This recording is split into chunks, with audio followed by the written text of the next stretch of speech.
22 ہے، ہو جائے گا نا؟ نحمده ونستعینه تھوڑا چھوٹا ونستغفره کیجیے، پورا بڑا ہو جائے گا. چلے. ونعوذ بالله من شرور أنفسنا ومن سيئات أعمالنا بہت بڑا ہے. من يهده الله فلا مضل له ومن يضلل فلا هادي له ہٹو. وأشهد أن لا إله إلا الله وحده لا شريك له وأشهد أن محمدا عبده ورسوله يا أيها الذين آمنوا اتقوا الله حق تقاته ولا تموتن إلا وأنتم مسلمون يا أيها الناس اتقوا ربكم الذي خلقكم من نفس واحدة وخلق منها زوجها وبث منهما رجالا كثيرا ونساء واتقوا الله الذي تساءلون به والأرحام إن الله كان عليكم رقيبا يا أيها الذين آمنوا اتقوا الله وقولوا قولا سديدا يصلح لكم أعمالكم ويغفر لكم ذنوبكم ومن يطع الله ورسوله فقد فاز فوزا عظيما أما بعد فإن خير الحديث كتاب الله وخير الهدي هدي محمد صلى الله عليه وسلم وشر الأمور محدثاتها وكل محدثة بدعة وكل بدعة ضلالة وكل ضلالة في النار. أعوذ بالله من الشيطان الرجيم. بسم الله الرحمن الرحيم. ألف لام ميم. أحسب الناس أن يتركوا أن يقولوا آمنا وهم لا يفتنون. صدر محترم، علماء کرام، جامعہ سلفیہ بنارس کی پہلی شاخ مدرسہ سلفیہ پرسا گوپال گنج کے معزز اساتذہ کرام، عزیز طلبہ، محترم بزرگوں، نوجوان بھائیوں، ماں اور بہنوں، پیارے بچوں،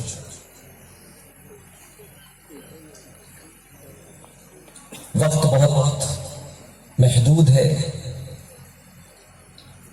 کیونکہ مجھے تقریر کے فوراً بعد نکلنا ہے، پٹنہ جانا ہے، وہاں سے ٹرین ہے میری 3 بجے کی، صبح کلاس کا بھی معاملہ ہے۔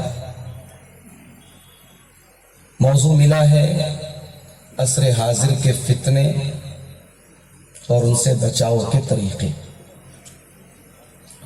فتنہ کس کو بولتے ہیں؟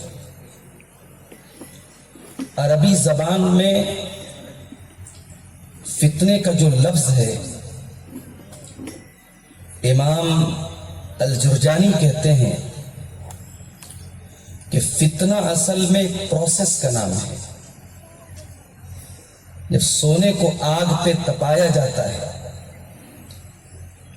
تاکہ خالص سونا سامنے آ جائے اور سونے کا میل کچیل دور ہو جائے، تو اس پروسیس کو عربی میں فتنہ بولتے ہیں، اسی سے فتنہ بنا ہے۔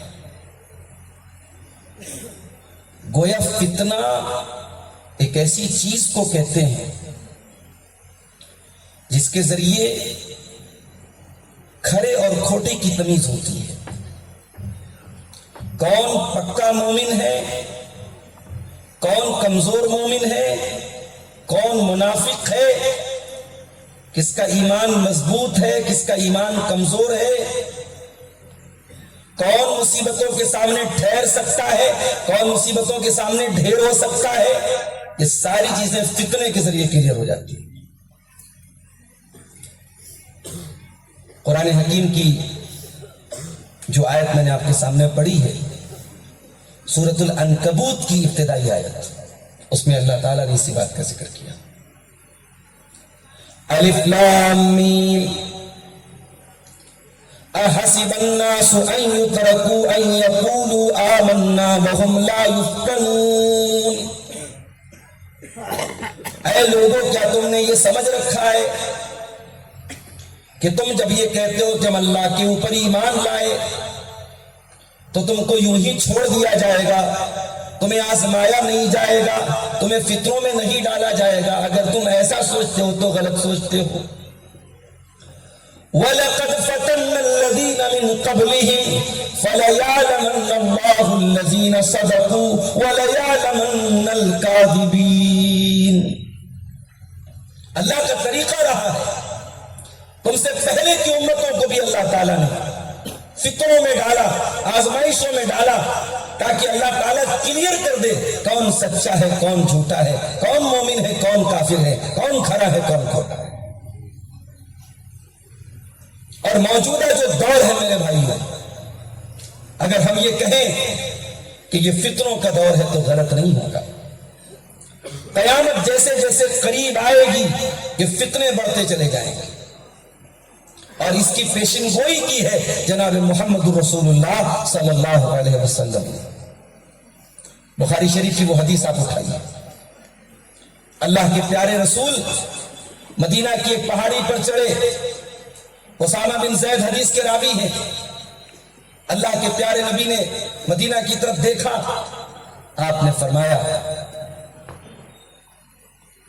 کہ میں دیکھ رہا ہوں انی اری الفتن تقع مواقع القطر خلال بیوتکم۔ اے میرے صحابہ، میں دیکھ رہا ہوں اس طریقے سے بارش کے قطرے تمہارے گھروں میں داخل ہوتے ہیں، فتنے، مختلف قسم کے فتنے تمہارے گھروں میں داخل ہوتے ہیں۔ بارش جب بہت تیز ہوتی ہے نا تو دروازے بند کر لو، کھڑکیاں بند کر لو، پھر بھی پانی تھوڑا بہت اندر آ ہی جاتا ہے، کچھ نہیں تو بوچھار آ جاتی ہے۔ اللہ کے پیارے نبی کی مثال پر غور کرو کہ فتنے اتنے اس قدر زیادہ ہو جائیں گے، تمہارے گھروں میں بارش کے قطروں کی طرح فتنے تمہارے گھروں میں داخل ہو جائیں گے، ان سے بچنا مشکل ہو جائے گا، ان سے اپنے دامن کو بچانا مشکل ہو جائے گا۔ اور ترمذی کی صحیح حدیث میں اللہ کے پیارے نبی کا یہ فرمان بھی موجود ہے، لم یبق من الدنیا الا بلاء و فتنہ۔ ایک زمانہ ایسا بھی آئے گا جب دنیا میں صرف آزمائشیں بچیں گی اور فتنہ بچے گی۔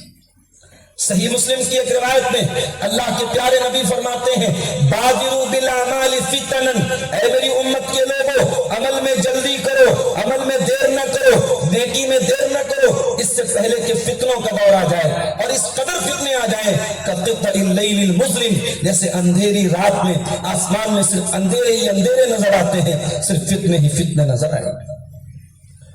یصبح الرجل مومنا ویمسی کافرا وَيُمْسِي مُؤْمِنًا وَيُصْبِحُ كَافِرًا۔ اس قدر فتنوں کا دور آ جائے گا کہ ایک انسان صبح کو مومن ہوگا اور شام ہوتے ہوتے کافر ہو جائے گا، شام کو مومن ہوگا اور صبح ہوتے ہوتے کافر ہو جائے گا۔ ایمان کی ویلیڈیٹی 12 گھنٹے کی بھی نہ ہوگی۔ یبیع دینہ بعرض من الدنیا، انسان اپنے دین کو بیچ ڈالے گا دنیا کے چند ٹکوں کے بدلے، دنیا کی تھوڑی سی دولت کے بدلے۔ وہ دور آج ہم دیکھ رہے ہیں، ایمان حقیر ہو چکا ہے، مسلمان لڑکیاں مرتد ہو رہی ہیں بڑی تعداد میں، مسلمان لڑکے ان کے شاید مرتد ہونے کی خبریں ہم تک کم پہنچتی ہیں، اور شاید لڑکیوں کی طرح ان کے بارے میں ہمارے پاس خبر نہیں آتی، مگر ایک بڑی تعداد میں مسلمان لڑکے آپ کو مل جائیں گے جو نام کے تو مسلمان ہیں، جو مسلمان گھر میں پیدا ہوئے ہیں، مگر تہذیب کے اعتبار سے، ثقافت کے اعتبار سے، رہن سہن کے اعتبار سے، نفسیات کے اعتبار سے، مینٹلی، سائیکولوجیکلی اور کلچر کے اعتبار سے وہ اسلام سے بہت دور ہو چکے ہیں. ان کو ایمان اور اسلام سے کوئی تعلق اور کوئی واسطہ نہیں. میرے بھائیوں، اس دور کے فتنوں کی اگر ہم بات کریں، اس دور کا سب سے بڑا جو فتنہ ہے جس کو امام ابن تیمیہ رحمۃ اللہ علیہ نے کہا تھا کہ دو قسم کے فتنے بڑے بڑے ہوں گے، ایک شبہات کا فتنہ اور ایک شہوات کا فتنہ. شبہات کا فتنہ، دین کے بارے میں نئے نئے ڈاؤٹس، نئے نئے شک، نئی نئی چیزیں جو دین کے متعلق لوگوں کے دماغ کو کنفیوز کر دے. آج اس دور کا سب سے بڑا فتنہ ہے. آپ دیکھتے ہوں گے بعض نیوز چینل والے باقاعدہ ایسے لڑکوں کو پکڑتے ہیں جو اپنے آپ کو ایکس مسلم بولتے ہیں. نیوز چینل والے ایکس مسلم لڑکوں کو پکڑتے ہیں اور ان کے ذریعے اسلام کے بارے میں جو ان کے اعتراضات ہیں، اسلام پر جو گندے اور گھناؤنے الزامات ہیں، ان کو میڈیا میں پیش کرتے ہیں. اور یہ ہمارے میڈیا کا بڑا دوہرا چرتر ہے. بھائی بہت سارے ایسے لوگ بھی ہیں جو پہلے غیر مسلم سے اب اسلام لے آئے. بالی ووڈ کی بڑی بڑی سیلیبریٹیز، ہالی ووڈ کی بڑی بڑی سیلیبریٹیز، ساری زندگی کفر میں شرک میں گزارنے والے اسلام پر آئے. تو ذرا ان کو بھی تم اپنے نیوز چینل پر بلاؤ نا. اگر تم ایماندار ہو، تم پترکار ہو، تم میڈیا کا کام کرتے ہو، تم صحافت اور جرنلزم کا کام کرتے ہو، ذرا ان کو بھی بلاؤ جو پہلے اسلام کو نہیں مانتے تھے. ذرا ان سے پوچھو تمہیں اسلام کے اندر کیا نظر آیا، اسلام کے اندر کون سی خوبی نظر آئی. کتنی بالی ووڈ ہالی ووڈ کی ہیروئنیں جن کے پاس نہ پیسے کی کمی تھی، نہ گلیمر کی کمی تھی، نہ شہرت کی کمی تھی، ساری دنیا ان کے ایک آٹوگراف کے لیے ترستی تھی، ایک فوٹو کے لیے ترستی تھی. کون سی ایسی چیز تھی، کون سی ایسی خاصیت تھی کہ ان عورتوں نے، ان اداکاراؤں نے اسلام کو قبول کیا اور نقاب میں رہنے لگی، برقعے میں رہنے لگی. آج میڈیا چونکہ اسلام کی دشمنی کا فریضہ نبھانا ہے تو میڈیا ایسے لوگوں کو پکڑتا ہے جو اسلام کے اوپر الزام لگاتے ہیں تاکہ سیدھے سادے لوگوں کے دماغ میں اسلام کے بارے میں وسوسہ بھرا جا سکے، اسلام کے بارے میں ڈاؤٹ بھرا جا سکے. اس دور کے بہت بڑا فتنہ ہے میرے بھائی. اللہ کے پیارے نبی فرماتے ہیں، بخاری کی روایت ہے، لن یزال الناس یتساءلون، لوگ بہت زیادہ سوالات کرتے رہیں گے، حتیٰ یقولون، یہاں تک کہ سوال کرتے کرتے اس سوال کے اوپر پہنچیں گے، اللہ خالق کل شیء، اللہ تعالیٰ نے ہر چیز کو پیدا کیا، فمن خلق اللہ، تو اللہ کو کس نے پیدا کیا. اللہ پر سوال اٹھائیں گے کہ ساری چیزوں کو اللہ نے پیدا کیا، اللہ کہاں سے آیا، اللہ کو کس نے بنایا. یہ سوال جب پیدا ہو، اعوذ باللہ من الشیطان الرجیم، یہ شیطان مردود ہے جو آپ کے دل و دماغ میں اس طریقے کے سوالات پیدا کرتا ہے. بہت سارے ہمارے بھائی عذاب قبر کا انکار کرتے ہیں. کیا بولتے ہیں؟ کہتے ہیں صاحب قرآن میں عذاب قبر کا ذکر نہیں ہے. قرآن میں ہے کہ قیامت کے دن لوگ اٹھیں گے اور کہیں گے من بعثنا من مرقدنا، ہمارے بستر سے کس نے اٹھایا. اس کا مطلب کہ جب مردے کو دفن کیا اب ڈائریکٹ وہ قیامت کے دن اٹھے گا، بیچ میں کوئی قبر وغیرہ کا کوئی مرحلہ نہیں آتا. یہ ڈاؤٹ بہت سارے لوگ پیدا کرتے ہیں، وہ یہ بھول جاتے ہیں کہ شریعت صرف قرآن کا نام نہیں ہے، شریعت قرآن اور سنت دونوں کا نام ہے. میرے پیارے نبی صلی اللہ علیہ وسلم نے عذاب قبر کے بارے میں نہ صرف بتایا ہے، نہ صرف ڈرایا ہے، بلکہ اپنی ہر نماز میں اللہم انی اعوذ بک من فتنۃ المسیح الدجال واعوذ بک من فتنۃ القبر، اللہ کے پیارے نبی عذاب قبر کے فتنے سے پناہ طلب کرتے تھے اللہ تعالیٰ کی. آج اس طریقے کے ڈاؤٹس پیدا ہو رہے ہیں. یاد رکھو میرے بھائیوں، یہ جو شبہات کا فتنہ ہوتا ہے یہ شہوات کے فتنے سے زیادہ خطرناک ہوتا ہے. ایک انسان شراب پی رہا ہے، ایک انسان زنا کر رہا ہے، ایک انسان حرام کی روزی کما رہا ہے، اس کے توبہ کرنے کے چانسز ہیں، اس کے معافی مانگنے کے چانسز ہیں، اس کے سدھرنے کے امکانات ہیں، مگر جب شبہات کا فتنہ پیدا ہو جائے انسان کے توبہ کرنے کے چانسز بہت کم ہوتے ہیں. کیوں؟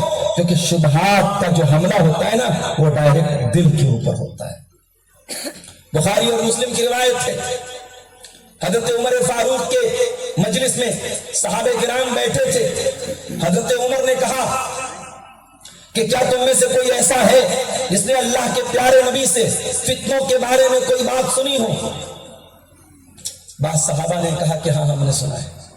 حضرت عمر نے کہا نہیں، میں اس فتنے کی بات نہیں کر رہا ہوں جو انسان سے زندگی میں ہوتا رہتا ہے اور جو اس کے روزہ نماز اور صدقہ خیرات کے ذریعے مٹا دیا جاتا ہے. میں اس فتنے کی بات نہیں کر رہا ہوں، میں تو اس فتنے کی بات کر رہا ہوں التی تموج تموج البحر، جو سمندر کی موجوں کی طرح خطرناک ہوگا، جو انسان کے دین و ایمان کو برباد کر دے گا. میں ان فتنوں کی بات کر رہا ہوں.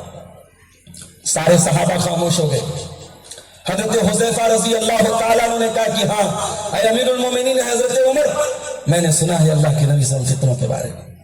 حضرت عمر نے کہا للہ ابوک، اے حذیفہ تیرا باپ بہت خوش نصیب انسان ہے جس نے تجھ کو تیری جیسی اولاد دنیا میں جس باپ کی آئی ہے وہ باپ بڑا خوش نصیب ہے. بتاؤ تم نے کیا سنا ہے؟ حضرت حذیفہ نے کہا میں نے اللہ کے پیارے نبی کو فرماتے ہوئے سنا ہے تعرض الفتن علی القلوب کالحصیر عودا عودا، فتنے جب پیدا ہوں گے تو دل کے اوپر وہ فتنے وارد ہوں گے. اور جیسے چٹائی تیار ہوتی ہے، چٹائی کے ایک ایک تنکے سے چٹائی کو بنا جاتا ہے، تیار کیا جاتا ہے، وہ فتنے ایک ایک کر کے اکٹھے نہیں آئیں گے، ایک ایک کر کے انسان کے دل پر آئیں گے. فَأَيَّ قَلْبٍ أشربها نكتت فيه نقطة سوداء وأي قلب أنكرها نكتت فيه نقطة بيضاء.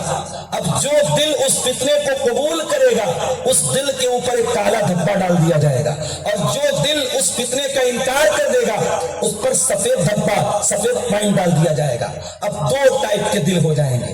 ایک دل بالکل صاف ہوگا جو دل فتنوں کو قبول نہ کرے، جو قرآن و حدیث پر ڈٹا رہے، وہ صحابہ کرام کے منہج پر ڈٹا رہے، جو وقت کے فتنوں سے اور میڈیا کے پروپیگنڈے سے اور یوٹیوب کے اسکالروں سے اور اسپیکروں سے دھوکہ نہ کھائے، جو دل قرآن و حدیث پہ جمع رہے.